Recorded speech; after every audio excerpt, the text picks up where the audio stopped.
If you start any addiction, especially as a child, usually as a child, it gets embedded into your brain because you are still growing. Your brain is still growing, your body is still growing.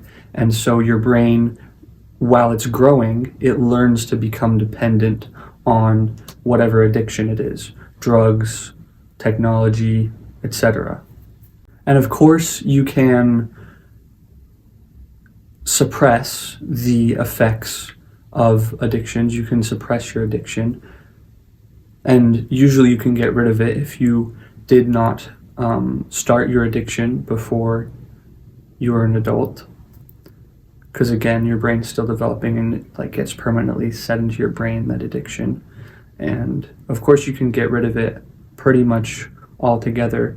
You'll still have little times throughout your life, maybe every couple of months or maybe even years eventually, that you get the urge to go back to that addiction because it was so good before and it was programmed and it's been programmed into your brain. So let's get into a couple different examples of addictions, things that you can be addicted to. Drugs, so like tobacco, cigarettes, vaping, weed, all that stuff. And then we can do technology, content consumption, and video games. Those are two. And then there's the sexual ones, which are like pornography and just being addicted to the thing itself.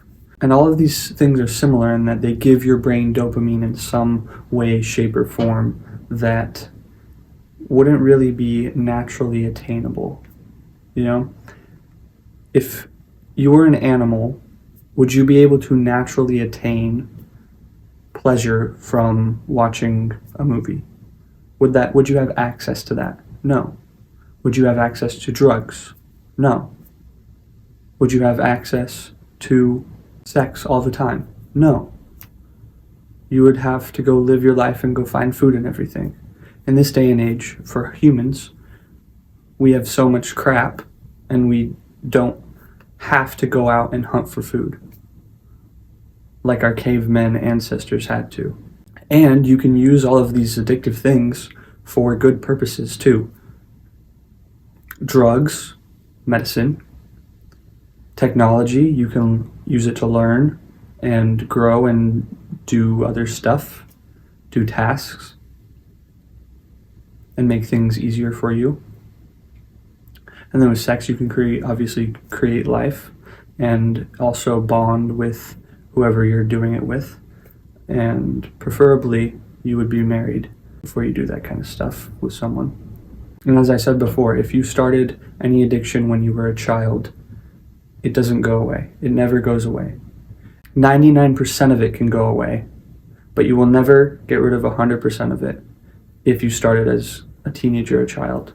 And there have been studies that have studied a bunch of different groups of people that were or are smokers, and most of them started when they were children. And it's harder for those people that started when they were teenagers and children to stop smoking. They still have that urge every once in a while to continue to just pick up a cigarette and smoke it because it was programmed into their brain while their brain was still growing and developing. And that's another reason why children shouldn't be doing many things, because it gets permanently programmed into their brain that they should be doing this bad thing. For example, dating. Dating shouldn't be done until you're like 16 because you're near the end of your brain growth and you're mature enough to not break up with whoever it is after 2 weeks because of something stupid. I know so many people that have had many boyfriends or girlfriends over just like 2 weeks periods of time, and they just break up with all of them for stupid reasons, and that's going to be a habit throughout their whole entire life, and it's so sad. So if you do get into an addiction for some reason, which you should never try and get into an addiction, don't start when you're young and your brain is still developing. For males, I think your brain stops developing at like 25, and then for females it's like 16 or something. I am not sure. It doesn't make sense why it's that way either. But the point is that addictions never leave you. if you started when you were young. Any addictions that you had when you were young, even if you quit them when you're young, there'll still be that little bit of desire inside of you every once in a while to do it. And if you want to go on the path to heaven and stay on the path to heaven, if you are already on it, which hopefully you are, even though it feels like hell, if you would like a brotherhood, a group of warriors to fight alongside you, join the Discord in the description below and become one of my warriors. You can even talk to me directly if you want. And the path to hell may feel like heaven, but it is also not worth it in the end. The path to heaven feels like hell, but it is worth it in the end. Do not blow your shot.